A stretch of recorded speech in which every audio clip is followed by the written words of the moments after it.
In a dystopian future, it is a crime to be single, and one needs to have a partner to perfectly exist in the world. People are subject to legal penalties if they do not travel everywhere with their spouses. The recently single individuals are sent to a hotel where, over the period of 45 days, they will have the opportunity to find love. If they can't find one, they can use a contemporary method to transform into whatever animal they choose.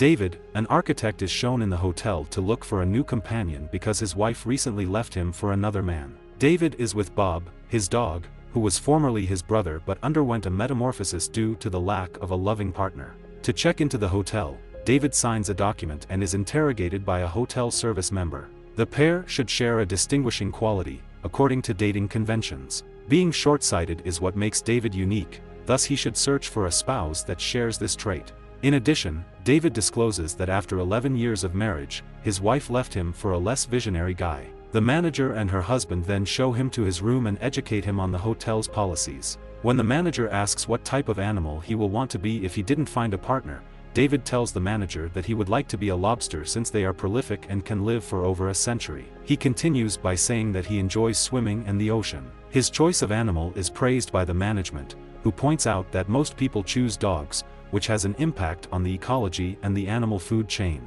The hotel maid cuffs one of David's hands before they go in order to prevent him from indulging in ways that are against the hotel policy. He befriends two men the next day at breakfast, Robert, who talks with a lisp, and John, who walks with a limp.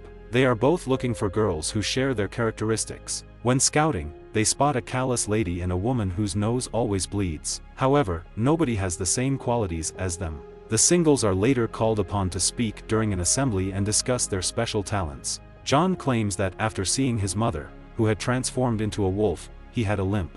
His wife passed away a while ago, which is why he is here. The others also spoke about their experiences. The signals are given chances to speak with possible partners throughout the day. When David invites the nosebleed girl to dance with him at a party, he discovers that they are not alike. They are then summoned to go hunt the loners in the woods. The individuals who fled the hotel to avoid being transformed into animals are the loners. They establish a colony and remain in the woods since the city police would send them back to the hotel. It is permissible for the singles to hunt them down and shoot them using tranquilizers. The loners are then returned to the hotel and given animal transformations. As a reward for bringing a loner in, their number of days in the hotel will increase by the number of loners they bring. David catches nothing on the first day, indicating that his days are passing quickly. The ruthless lady, who takes down around 10 targets in a single hunt, is the finest hunter among the singles, and she's without any human feelings of some sort. They are motivated to find a mate more quickly since the hotel has strange regulations stating that the maid should wake the guys in the middle of the night.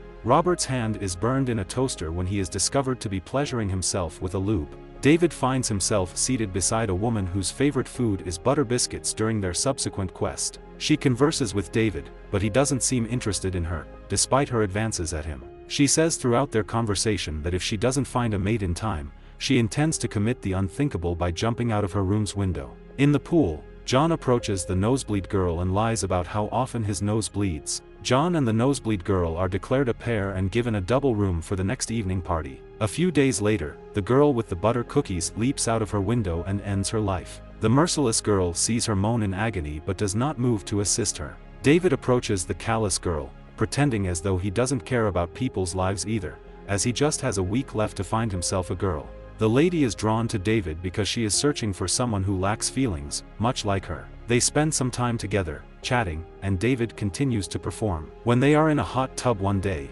the lady pretends to be dead to see whether David notices. But he remains seated, giving her no attention at all. The woman begins dating him after realizing that he is genuinely similar to her. They're even placed in a double room together and given access to activities like tennis and dining at a table for two that are exclusively available to couples. After a few days together, the heartless girl discovers that David is displaying feelings when they have personal moments. She puts him to the test one morning by killing his sibling dog with kicks. At first, David claims there is no issue, but later, the woman discovers him sobbing in the restroom. Before she can take him to the manager for lying, David uses a tranquilizer gun to render her unconscious. His former maid helps him pull her through the corridors and swears she won't tell anybody. David considers repeatedly hitting her in the stomach as retaliation for his brother's death, but ultimately decides on a different strategy. After escorting her to the transformation chamber, he and the maid change her into an animal.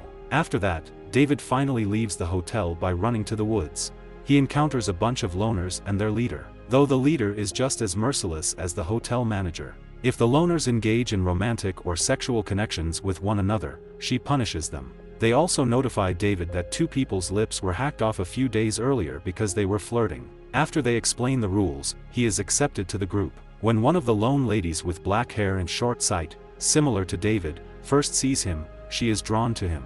Nevertheless, she only communicates with him as a friend according to the loner's rule. Robert captures David in the evening when the hotel guests arrive for the hunt. Despite David's attempts to spare his life by saying that he is his best friend, Robert is still determined to bring David in, saying he has 2 days left in the hotel. David is saved from death by the black-haired girl stabbing Robert from behind. We witness the hotel maid greeting the leader loner at the same moment. As it happens, the two get together each time she goes hunting to let the leader know what's happening at the hotel. Despite her dissatisfaction with her spouse, the maid refuses to leave him since she will eventually check into the hotel. Thus, she intends to invade and seize control of the hotel with the leader. Every month, 2 loners from the community go outside to the city to buy food and other necessities while posing as a couple. David and the girl with the black hair are taken by the leader and her companion this time. A policeman queries David, who is alone himself at the mall, about his partner and needs to see his marriage license. However, the girl with black hair protects him from the force. The loners eventually prepare to attack the hotel a few days later.